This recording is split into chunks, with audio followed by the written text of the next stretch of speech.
Tonight, the city of Lagos once agog as all routes. Be the first to know from the north, south, east, west, and around Africa. We break the news. One Nigeria. Now you can catch all the actions live as the news breaks. We are Core TV News. Welcome to Core TV News. 24-hour news station.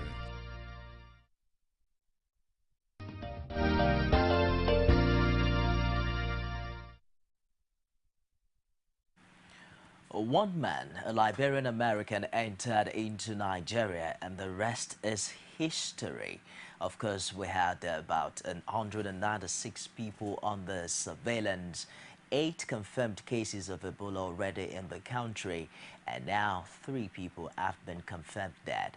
It's now been referred to as the index case, and for once in our recent history, we have another issue making frontline story on our newspapers apart from the Boko Haram menace. Of course, it's all around the place. It's either someone is talking about Ebola. Of course, there are what they call Ebola salutes, people wearing gloves, and there seems to be panic and fever in the spines of many Nigerians. The recent twist to the story, of course, is that some health workers decided to down tools in Lagos as relatives and colleagues of some affected doctors and nurses are saying that there is not much care being given to these people. They seem to be dealt with inhumanly. Of course, we had a reaction earlier from the state governor, the Lagos state governor, on that regards, and we're going to play that clip for you, and I'll be back with you.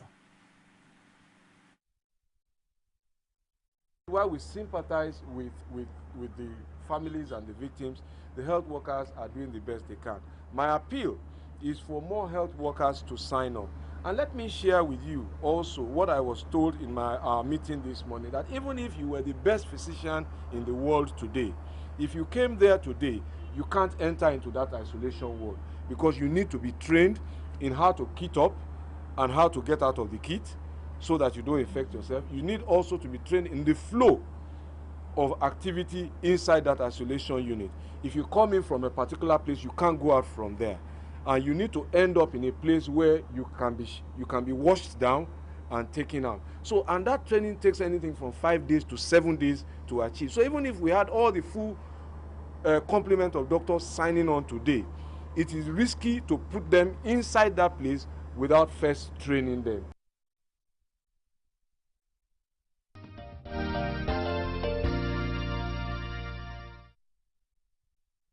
Fashola intervenes, appeals for more volunteers, and there's been a lot of talk as regards how much patriotism are we getting from medical experts in Nigeria, even as the federal government has now sacked about 16,000 resident doctors in Nigeria. You recall that a little over a month ago, medical doctors under the umbrella body of the Nigerian Medical Association went on strike. Of course, talking about certain things that need to be done in that sector.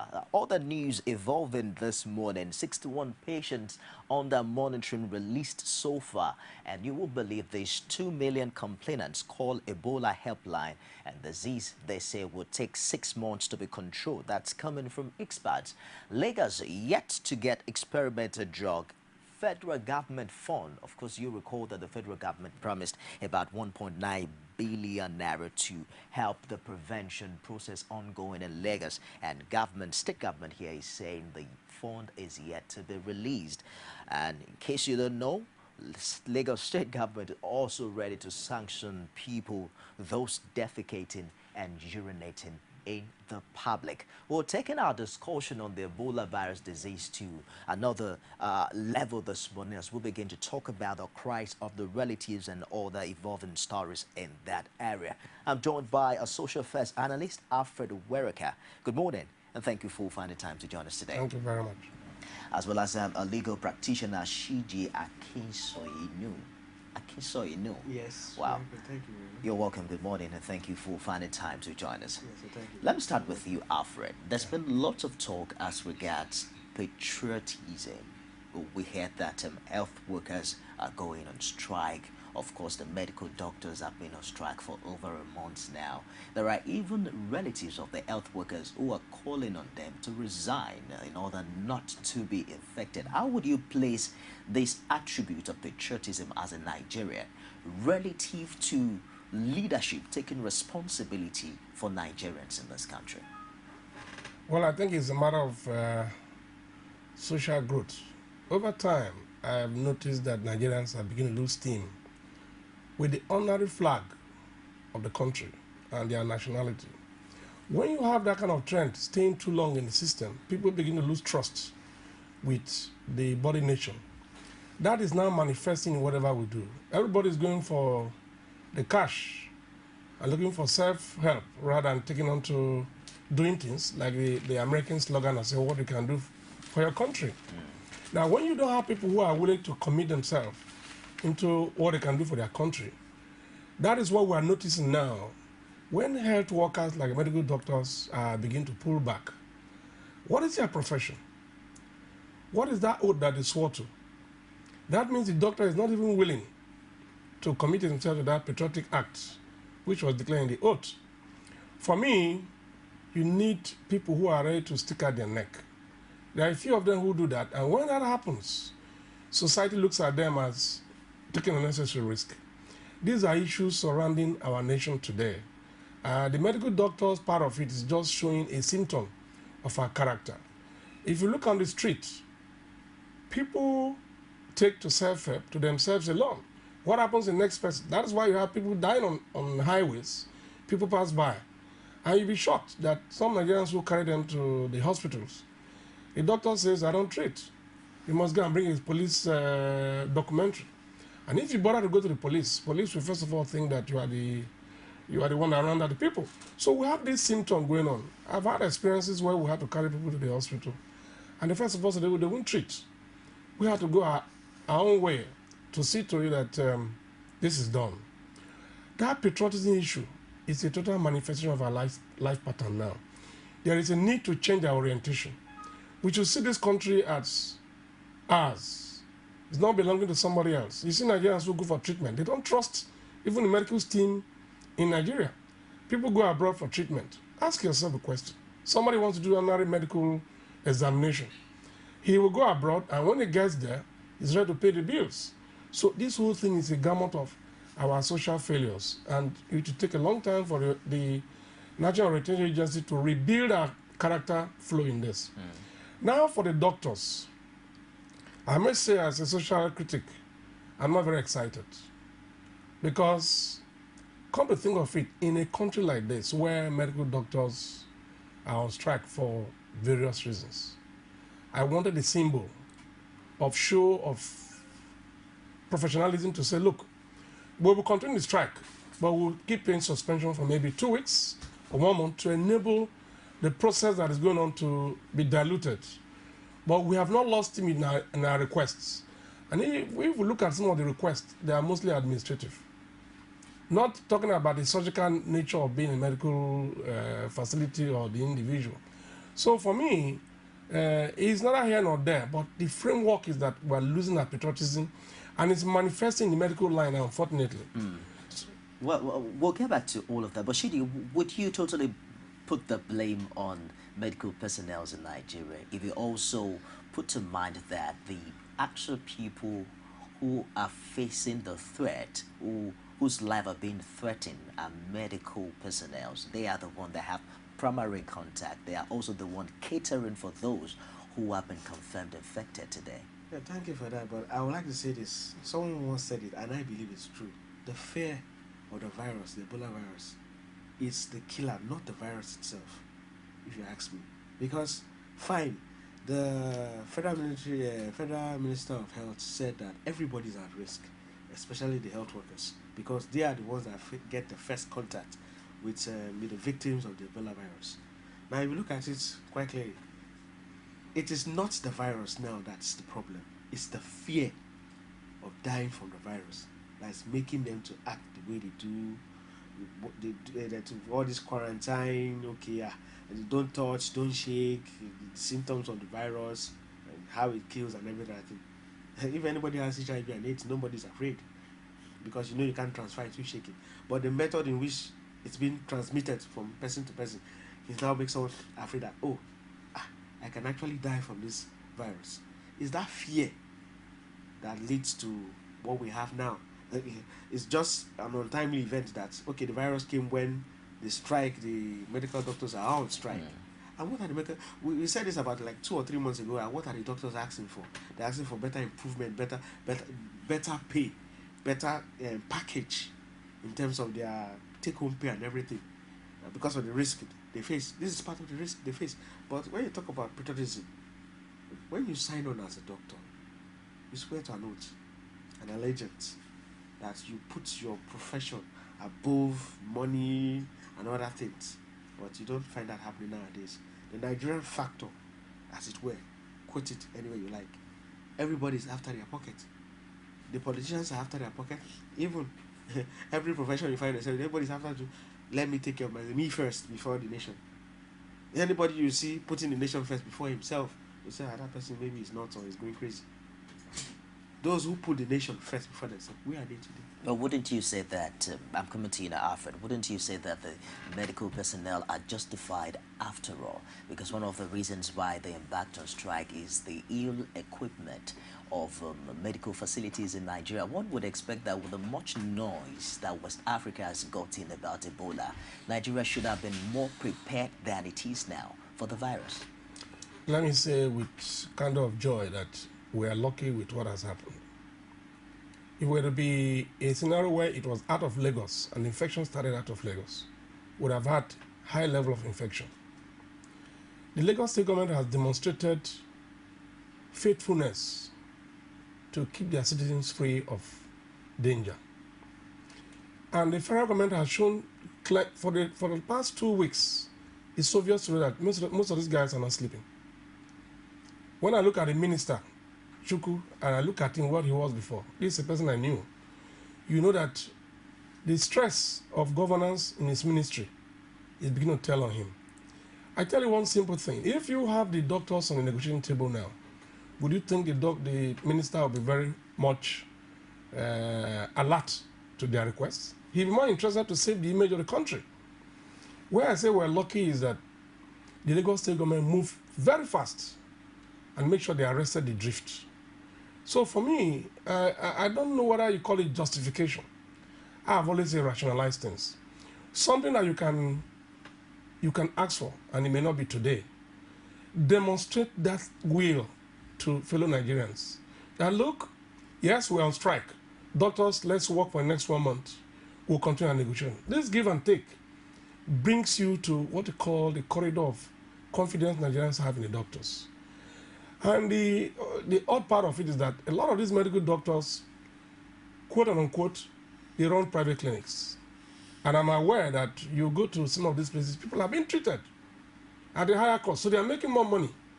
And you see, this is a nation where, as an economist, I find a person where he doesn't work, he gets paid. People go on strike. So as long as Nigerians keep parrying the issue, people end up saying, okay, why must he not pay when he's on strike? People go on strike because they know they make money. But in the private sector, the union pays your strike, pay for that period. This must be a serious business. I think the issue of whether they are justified. I have looked at the schedule of their requests. All I want to say is that I'm not a medical doctor, but I think they should compromise at a stage and leave the evil out for now. And I tell the Nigerians who love them, if this thing drags on beyond the limit, they will find it difficult to have sympathy. Compromise seems to be far-fetched now, not after the federal government has sacked the 16,000 resident doctors. But we'll get there. Did but you I think want they were us to... sacked? Of course, the federal government already They gave were them suspended. sentences. Oh, they were suspended. That language We is talked about precarious. sacking them indefinitely. Isn't that what the minister Once said? you put somebody on suspension, you begin to look at his remunerations. They call it suspension without work because the arbitration to go to industrial court is what is not very clear. But industrial court will state, if you decide to go on strike without going to the court to clear your vision, you don't get paid. It's all right. We'll get to that particular issue, but Shidi, given the proximity of Nigeria to countries like Liberia and Sierra Leone, would you say that Nigeria has been proactive? For instance, we do not even have, until that particular index circumstance, we didn't have a facility in Nigeria that could confirm whether Patrick Sawyer had Ebola or not. And until it collapsed at that airport, there was no quarantine facility available in Nigerian airports until that particular incident. Well, it's quite unfortunate that Patrick Sawyer decided to come to Nigeria, because the news flying around now is that from his wife and from the reports on the social media was that he came to Nigeria seeking help for better asylum, better medical facilities, because he said he did not trust the medical facilities of Liberia, his country, and that he was a diplomatic corps member coming to Nigeria, to I think maybe Calabar, to attend a conference. That's under ECOWAS. Now, some unanswered questions there was that, first, let's deal with the issue of what led him to come to Nigeria. He was told by the medical personnel in Liberia that he had contracted the virus and that he cannot travel, both by his wife and medical personnel. Against that advice, he took a flight and came, not direct to Nigeria, Ghana, Togo, then Nigeria. And he showed himself up at he reported himself or let himself in at the hospital, First Concern Hospital at Obalende, where he was told that he had the virus. There are stories flying around that he first denied that he had any contact with anybody. That's the story flying around, that he denied having any contact with anybody, whereas it's on paper that he contacted his sister who died from the virus, and the blood of the sister touched his shirt. According to footage and stories in the social media also, that he was avoiding contact at the airport before he got to Nigeria. Why come to Nigeria? Well, it's a bad omen, as it might be. But the question is, now, Nigeria as a whole, do we have the facilities? Fine, we were warned that in Sierra Leone, in Ghana, and some other countries, that the virus was spreading. And even in Liberia. Because in Liberia, what they do actually there is that they don't just put the dead body on the streets. They don't take them to the hospitals. They leave them to die. And those who even carry them to the streets and drop them there also get the virus too. Because a dead person can even give the virus faster than someone. Yeah, exactly. Transferring the virus faster and deadlier than someone who is even living with the virus. Because according to the US Embassy reports, it's only somebody who has symptoms, diarrhea, vomiting, nausea, and all that can transmit the virus. Not somebody who is not showing any symptoms. Someone who is not showing any symptoms is still safe not to transfer the virus. But they said, don't shake hands, don't hug, don't have personal contact with people who are suspected. How would you know somebody who is suspected? But now, coming to the Nigerian factor, were we prepared for this? Fine, we were warned about the virus. We were warned about the spread. There was no quarantine equipment or camps or isolation camps at the airports. Our airport personnel, were they wearing protective gear? Like in China and US, they wear protective gear because they knew about the virus.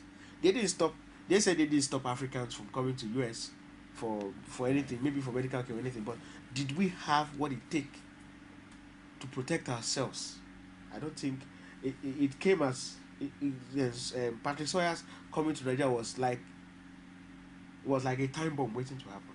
Having what it takes, Anfred, is a question of resources in the name of financial resources or human resources in that case. Some have also said that it's just another reflection of the fire brigade approach that has characterized the leadership in this country.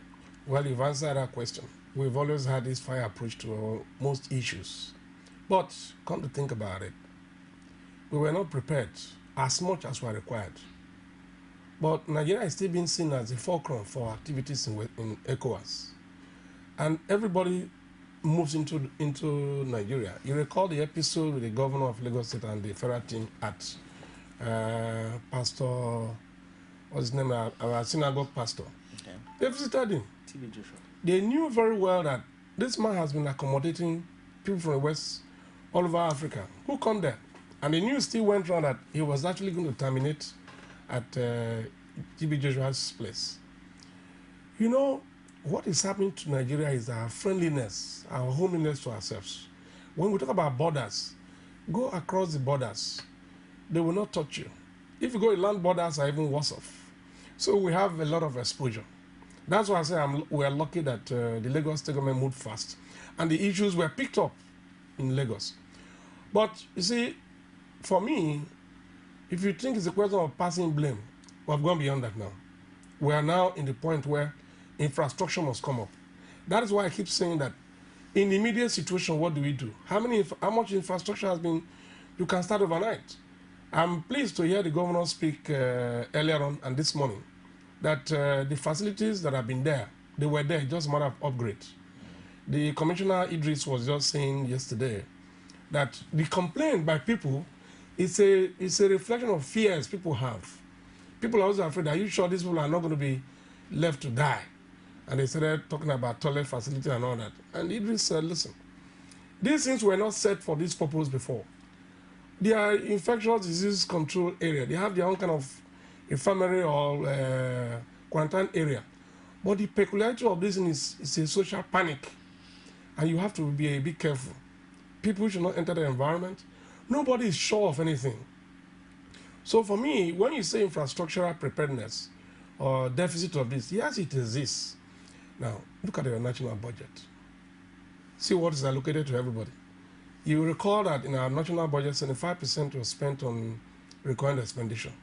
What is left cannot carry your capital outlay. So what you have now is keep borrowing money. And that borrow process, you have to go to the National Assembly, and this takes time. You recall the 1-point-something billion that the presidency is asking for security. The first protocol we are saying we are not going to give because how is not going to go through flight of corruption, and why do we need it? I had sessions to have with Air Force officers and all that, and I discovered that yes, they have this facility, but they are keeping their mouth shut.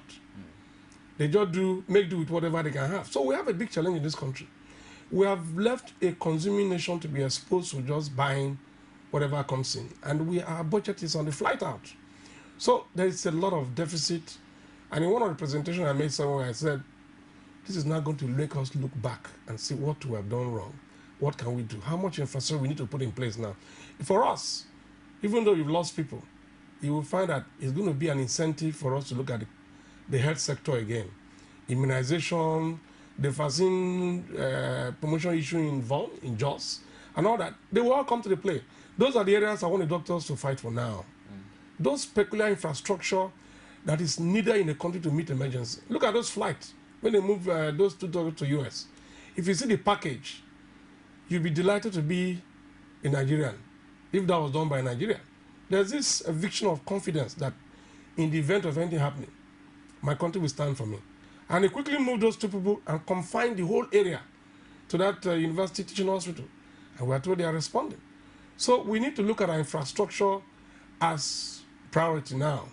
But there are so many priorities, roads, yeah, but take those very dire need areas. So it may improve the health plasma of Nigerians now. Nigerians are going to be more conscious. You hear the Ebola greet. Now you don't greet with all your full hug. People are beginning to look at yeah, and at the end of the day, when I was in the bank yesterday, I found that people, after leaving the bank, they wash their hands. If you are in Maiduguri and you go to the money market, you will see that it's only God that is saving us. All the paper that has been there, they go into recirculation, they are very dirty. And money is not rejected there. Unlike what's in the SAT, where you say you can't put the dirty money in your pocket. There, any money goes, whether counterfeit or no counterfeit. So my scene is that we've had challenges. It has accumulated over the years. And to change that thing will take some time. We must be a deliberate policy. For me, there's a deficit. And unless we sharpen our skill, we're going to look at it as a passing phase. After Ebola finishes, everybody goes to sleep. There's no structured plan now. And I want that structured plan to start now. It's all right. Well, given all these challenges, Siji, of course, he did mention the need to improve on infrastructure. You heard the governor said earlier that even if you bring the best medical expertise, you still have to train such individual on how to operate in this particular situation. Would you say that the decision to sack 16,000 resident doctors is a right step in the right direction at this critical time? Look at it this way. What the federal government just did is just like shooting themselves in the foot. They are just escalating the issue. They are just making more problems, creating more problems out of no problems. Escalating the issue by sacking them. Okay, now, if they sack them, who? That's the question. Who will now attend to these problems? Who? Is it the military doctors that they're bringing in? No, I doubt it. They're supposed to go to a round table discussion and say, look, okay, what do you want? We have this problem on ground, which is the Ebola virus. We need doctors to tackle these problems, scientists to tackle this problem, even doctors to take care of the sick. But let me tell you, as it is now, the doctors, they are even happy, indirectly, that, oh, so if we had gone back to work, this is what we're going to face. Dying colleagues, because right now we have 4 persons who have died from this virus, and 3 of them are medical personnel. Now, the risk is very, very high, and the federal government is not ready to even dance to the tune of the Nigerian Medical Association. They're not ready. They're not ready to give them a better package. The health insurance scheme that we're even talking about, he's moribund as far as I'm concerned. Now, what happens if a doctor dies from this virus? What happens to his family? His unborn child. What happens? What happens to them? Okay, if I die, what happens to my wife? What happens to my child? What happens to my colleagues? The federal government is not asking that question. Instead, the federal government took a step forward and said, okay, it's like maybe, let's put it this way, that the Ebola virus is more like rubber stamping the plights of the medical doctors. In a way. Let's put it that way. Because if not for this virus, I don't think the federal government will even answer to the medical doctors. They will even bring in more medical, military personnel who are doctors to fill into the space, or even open the vacancies for more doctors coming. And that's wrong. You are even building more problems out of problems, because these doctors you are bringing in, they are all still under the same body. Or are they under a different body? They're still under the Nigerian Medical Association. Alfred, you said earlier that the time is not ripe to pass blame, but at the same time, we cannot discuss this issue without asking the question of where really does the problem lies? Because we are looking at a situation where it looks as if the medical sector is not working. Is it that we're out of funds, to service that area, or we're out of creativity on the part of leadership, or we're out of willpower to make it happen on the part of political leadership in Nigeria? Well, let me give you a storyline. In years gone by, the Medical Association has always asked for the head of the Ministry of Health to be a medical doctor, with the same belief that will have a better outlook how the medical section should work. When you allow politics to run on every issue, implementation becomes a challenge. You begin to compromise on so many issues. I see that playing out now. They tell about medical doctors in places, and you begin to wonder why that should happen. And somehow, you ask yourself, what was allocated and what was actually used? I think what I suggest the Medical Association should do is go back to the drawing board and make a sense of appeal that they should go back to the drawing board, sit down with the minister and say, you are a medical doctor. Chukwu is a young man, and at the end of the day, this is where we are. I see the same Chukwu who went to the ministry, find himself tangled into the politics of nation construction. I have noticed that most people go in there with all the beautiful vision they have. When they get there, they get submerged into the rhetorics of politics and all that. So there is a need for us to look at how the budgets are created. It is not enough to shake your hands and say we've been able to line up teaching hospitals, we have built 1,000 teaching hospitals. The infrastructure in the hospitals are not existing. I've seen that in schools. They will say they have built, you hear governors say I've built 5,000 schools. You go to these schools, what do they have? That's why education is on the low line. So the same thing with medical. And medical only is that it's a very sensitive area. It has no timeline. Illnesses can spring up anywhere. Unlike education where you have a structured, this is what will fall in the next 5 years. Medical, like this one has come now, is a new challenge. So medicine is not something you bump into. It must be a deliberate policy to prepare. So for me, the issue of blame is almost all of us. The apathy we've given all the years gone by is that we don't trust ourselves. That's why in this country, the alternative medicines became very popular. People take agbo to cure malaria. You hear the latest on bitter cola. people are losing confidence in the medical line. So in blaming, I think it's all factors. It's all right. Well, as we begin to go on, Siji, let's just look at all of these. We have a situation in our hand. Relatives of victims are crying out that members of their family are not well taken care of.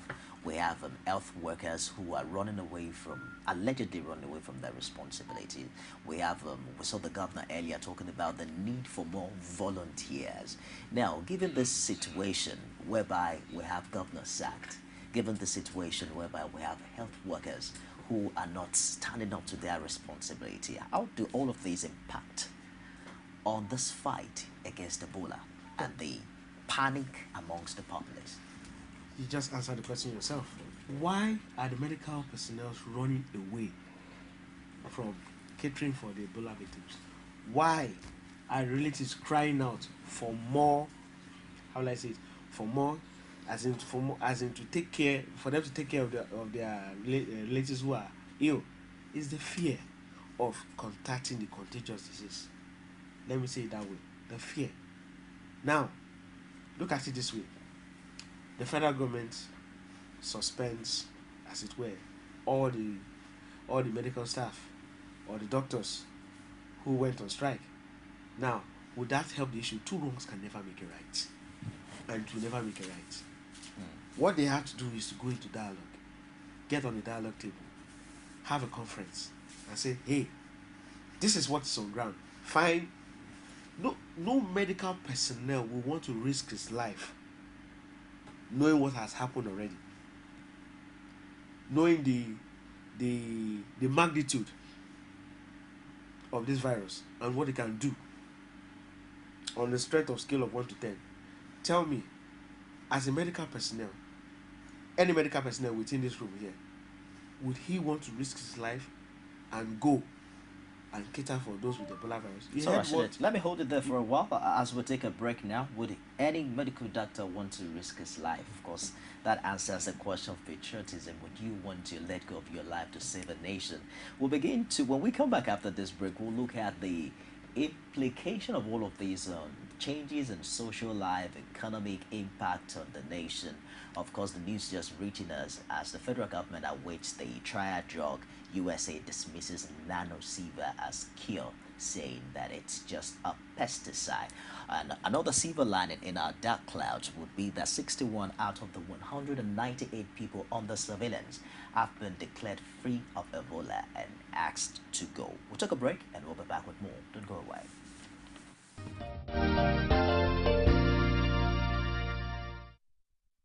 You can now watch Core TV News live from anywhere in the world on our website www.coretvnews.com. Click on Live TV on our website and watch us live. And welcome to Core TV Primetime Days. To follow us on Twitter, click on Twitter icon on our website. On Facebook, click on the Facebook and YouTube to see all our previous news production. You can also watch us live on YouTube. Click Core TV, leave a space, then news. Core TV News, a 24-hour news station.